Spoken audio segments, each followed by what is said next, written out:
नमस्कार साथियों, स्वागत है आपका study with Atul sir channel में। आज मैं आपको कक्षा 10 का एनसीईआरटी का चैप्टर 3 करा रहा हूं। उसमें उसी क्रम में ये एक्सरसाइज 3.4 का क्वेश्चन नंबर 2 है। ध्यान देंगे इस पर। लिखा है, निम्नलिखित समस्याओं में रैखिक समीकरणों के युग्म बनाइए और उनके हल यदि उनका अस्तित्व हो विलोपन विधि से ज्ञात कीजिए। साथियों, विलोपन विधि हमें इसमें लगानी है। पहला पार्ट है, यदि हम अंश में एक जोड़ दें तथा हर में एक घटा दें तो भिन्न एक में बदल जाती है। यदि हर में एक जोड़ दें तो यह 1/2 हो जाती है। वह भिन्न क्या है? तो देखिए साथियों, इसमें हमने क्या किया है, सबसे पहले मान लिया, माना भिन्न हमारी क्या है, x/y है। इसमें x हमारा क्या है, ये अंश है, और ये हमारा y क्या है, ये हर है। कोई भी भिन्न जो x/y के रूप में होती है उसमें ऊपर हमारा अंश होता है, नीचे हमारा हर होता है। तो देखिए, पहली शर्त हमारी क्या कह रही थी, पहली शर्त कह रही है, पहली शर्तानुसार जब हम अंश में एक जोड़ देते हैं और बाई में एक घटा देते हैं तब भिन्न हमारी एक हो जाती है। तो देखिए, अंश हमारा x था तो x में हमने एक जोड़ दिया, और हर हमारा बाई था तो बाई में से एक घटा दिया, बराबर में भिन्न कितनी कर दी, एक कर दी। तो अब देखिए, इस एक को हम 1/1 लिख सकते हैं, इसकी हम क्रॉस मल्टीप्लाई करेंगे बज्रगुणन विधि। अब क्या होगा, यानी यहाँ से हो जाएगा x+1 बराबर y-1। अब हम y को एक तरफ ले आएंगे तो x माइनस वाई बराबर ये माइनस का एक, और इधर आके ये भी माइनस का एक, तो ये हो जाएगा x माइनस वाई बराबर -2। अब दूसरी शर्तानुसार, दूसरी शर्त क्या कह रही है, दूसरी शर्त में बताया गया है साथियों कि यदि हम भिन्न के हर में एक जोड़ देते हैं तब हमारी भिन्न 1/2 हो जाती है। तो भिन्न हमने मानी थी x/y, तो x तो हमारा अंश हो गया, हर हमारा क्या है, बाई, तो बाई में हमने एक जोड़ दिया और भिन्न बराबर कितनी लिख दी, 1/2। इसकी भी हम क्रॉस मल्टीप्लाई करते हैं साथियों, और जब हम इसकी क्रॉस मल्टीप्लाई करते हैं तब ये क्या हो जाएगा, 2 की x से गुणा होगी और y+1 की 1 से गुणा होगी। तब हमारा क्या हो जाएगा, ये हो जाएगा 2x बराबर y+1। तो 2x माइनस वाई बराबर 1, ये हमने समीकरण नंबर 2 डाल दिया और ये समीकरण 1 हो गया।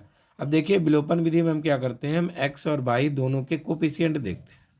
यानी यहाँ पर x 1 है और यहाँ पर x का कोफिशिएंट 2 है, तो हम क्या करेंगे, y देखते हैं, y का यहाँ पर एक कोफिशिएंट है, यहाँ पर भी एक ही है। तो ठीक है, हम क्या करेंगे, दोनों समीकरण एक साथ लिख के और सिंपली घटा देते हैं। तो हमने ये पहला समीकरण लिख दिया, ये दूसरा लिख दिया, और लिख दिया घटाने पर। देखिए, घटाने पर क्या होता है, प्लस वाला माइनस हो जाएगा, माइनस वाला प्लस हो जाएगा, और ये माइनस। तो यहाँ पर बाई से बाई कैंसिल आउट हो गया, x में से 2x गया तो कितना आएगा, -x बराबर 2, माइनस का 2 और माइनस का 1 -3 हो गया, माइनस से माइनस कैंसिल हो गया। तो यहाँ पर देखिए साथियों, क्या हुआ, x बराबर हमारा क्या आ गया, यहाँ से x बराबर आ गया 3। अब हम क्या करेंगे, x का मान हम समीकरण 1 में रखेंगे। समीकरण 1 हमारा क्या है, x माइनस वाई बराबर -2, x बराबर 3 रखेंगे, तो यहाँ से x की जगह आ गया 3 माइनस वाई बराबर -2। तो यहाँ से माइनस वाई बराबर, ये 3 इधर प्लस का है, दूसरी तरफ आया -3 हो गया। तो यहाँ से बाई बराबर कितना हो जाएगा, देखिए इधर भी माइनस इधर भी माइनस, कैंसिल आउट हो जाएगा, बाई बराबर हो जाएगा 5। अब नंबर आता है हमारा भिन्न का, भिन्न क्या है, x/y, यानी ये हमारा हो जाएगा भिन्न, x का मान 3, y का मान 5, यानी भिन्न हमारी हो गई 3/5। यही हमारा इसका क्या है, आंसर है। देखिए साथियों, अब हम पार्ट नंबर 2 देखते हैं। इसमें पार्ट नंबर 2 इंपॉर्टेंट है, लिखा 5 वर्ष पूर्व नूरी की आयु सोनू की आयु की 3 गुनी थी। 10 वर्ष पश्चात नूरी की आयु सोनू की आयु की 2 गुनी हो जाएगी। नूरी और सोनू की आयु कितनी है? तो देखिए, नूरी और सोनू की आयु पूछी है तो हम मान लेंगे, माना नूरी की आयु बराबर x वर्ष और सोनू की आयु बराबर 22 वर्ष। अब देखिए, प्रश्न कह रहा है 5 वर्ष पूर्व, तो 5 वर्ष पूर्व भाई दोनों की आयु देखेंगे, तो 5 वर्ष पूर्व नूरी की आयु बराबर x-5, 5 वर्ष पूर्व सोनू की आयु बराबर 22-5।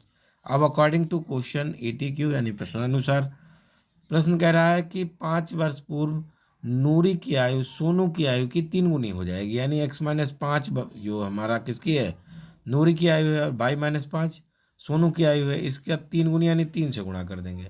तो ये हो गया x-5 बराबर 3 की 22 से गुणा की 3y, 3 की 5 से गुणा की तो 3×5 = 15। ये हो गया x-3y बराबर -15, और इधर आएगा प्लस का 5, यानी x-3y बराबर -10। ये समीकरण नंबर 1 हमें प्राप्त हो गया। अगली शर्त, उसमें कह रहा है 10 वर्ष पश्चात, तो 10 वर्ष पश्चात नूरी की आयु, पश्चात का मतलब बाद होता है, x+10। भाई अगर कोई आज 5 साल का है तो 10 वर्ष बाद 10 साल और बड़ा हो जाएगा, यानी 15 साल का हो जाएगा, इसीलिए x+10 आ गया। ऐसे ही 10 वर्ष पश्चात सोनू की आयु, ये हो जाएगा 22+10। अब प्रश्न हमारा कह रहा है कि 10 वर्ष पश्चात नूरी की आयु सोनू की आयु की दो गुनी हो जाएगी। तो ये हो जाएगा x+2 बराबर 2 × 22+10। 22+10 क्या है? सोनू की आयु। अब क्या होगा देखिए साथियों, तो यहाँ से हो जाएगा x+10 बराबर 2 की 22 से गुणा की 2y, 2 की 10 से गुणा की 20। तो x-2y बराबर 20-10, x-2y बराबर 10। समीकरण नंबर 2 प्राप्त हो गया। अब देखिए समीकरण 1 और 2 को हम हल करते हैं, तो हमने साथ साथ लिखा, दोनों में x के कोफिशिएंट बराबर थे, इसीलिए हमने क्या किया, घटा दिया। घटाने पर हमने निशान बदल दिए, जो माइनस ये प्लस हो गया और ये माइनस, x से x कैंसिल आउट हो गया। 3y में से 2y गया तो -y, इधर -10 -10 -20, 22 माइनस से माइनस कट जाएगा, y बराबर आ गया 20। अब हम y का मान समीकरण 1 में रख देंगे।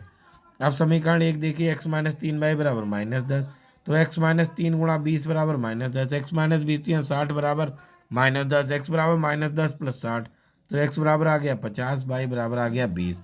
अब हम लिख देंगे नूरी की आयु बराबर कितनी हो गई, 50 वर्ष, और सोनू की आयु कितनी हो गई, 20 वर्ष।